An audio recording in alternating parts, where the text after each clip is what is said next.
Buyers don't just buy a house. They buy a Saturday morning. They buy a school run. They buy a weeknight walk to dinner. And most listings barely mention any of it. And they leave money on the table because of that. Hi, I am Manny Pantiga, the co-founder and CEO of locqube. And today I'll show you how to think about lifestyle and discovery as marketing, the specific signals buyers look for in a neighborhood, and how to weave context into your listing without turning into the tourism brochure. Done well, this is what separates a memorable listing from a forgettable one. So let's talk about what buyers are actually buying. When a buyer commits to a home, they're committing to a daily life inside and around it. The house gets the first 80% of the attention during the search. The neighborhood gets the remaining 20%. But the best part usually closes the decision. They've narrowed it to the 3 homes, and they pick the one whose neighborhood story they can picture themselves in. This is why listings with real lifestyle context outperform listings that don't have it. Not generic location language, specific, vivid, true details about what living in your home or around your home is like. The morning coffee place, the Saturday farmer's market, the 12-minute walk to the train, the quiet street where kids ride bikes. These details turn a property into a place. So what are buyers looking for in a neighborhood? Buyers look for the same handful of signals across most markets. Schools, almost always one of the first things checked, even buyers without children, because school quality drives long-term value. Commute and access, proximity to highway, transit, major employers, walkability, how much of daily life can be done on foot. Safety, actual data, not just perception. Community feel, whether the street and the neighborhood register as connected, kept up, or alive. These are not your job to evaluate or rank. Your job is to make it easy for the buyer to find this information accurately attached to your listing. The more frictionless the discovery, the more confident the buyer, the faster the decision. So how to write lifestyle in without overdoing it? There's a real risk here. Sellers try to write lifestyle into the description and end up sounding like a real estate brochure from the 1990s. It's something like this. Welcome to your dream home where charming streets and friendly neighbors await. That tells the buyer nothing. Specificity does the work.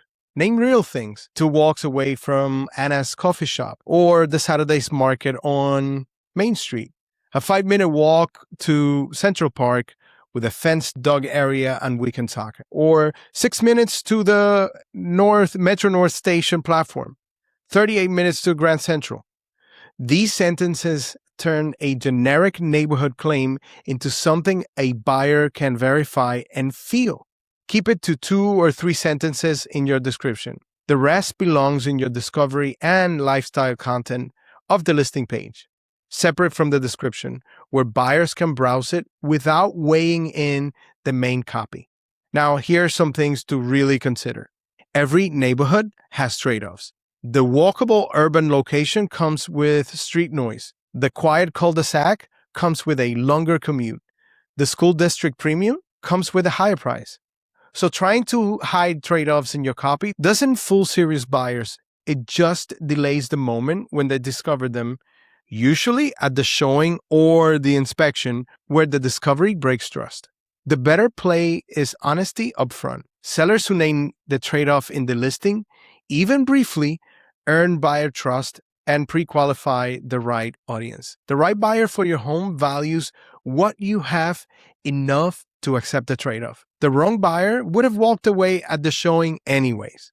Now, if you are in New York or Connecticut, locqube builds a dedicated discovery and lifestyle section into every listing.